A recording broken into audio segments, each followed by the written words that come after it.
કામ મૂકી દે, બુદ્ધિ તને ભગવાનને મેળવવા માટે આપી છે તે ગાળિયા કર્યા, જેની તેની ડોકમાં નાખી આવી છો એ મૂકી દે અને ઈશ્વરનું સ્મરણ કરી લે, જીવનનો સરવાળો કરી લે, સરવાળાથી તને શાંતિ મળશે।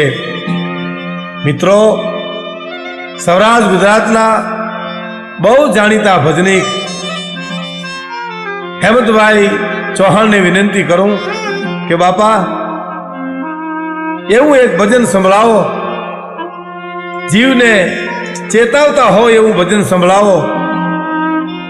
હેમંતભાઈ ચૌહાણ, ભજનના શબ્દો છે, જિંદગીના ચોપડામાં સરવાળો માંડજો, મનને મહેતાજી કરી ધ્યાનમાં લગાવજો। તો સાંભળીએ, આવું સત્સંગનું રૂડું ભજન રજૂ કરે છે ગુજરાત સૌરાષ્ટ્રના જાણીતા ભજનિક ભાઈ શ્રી હેમંતભાઈ ચૌહાણ।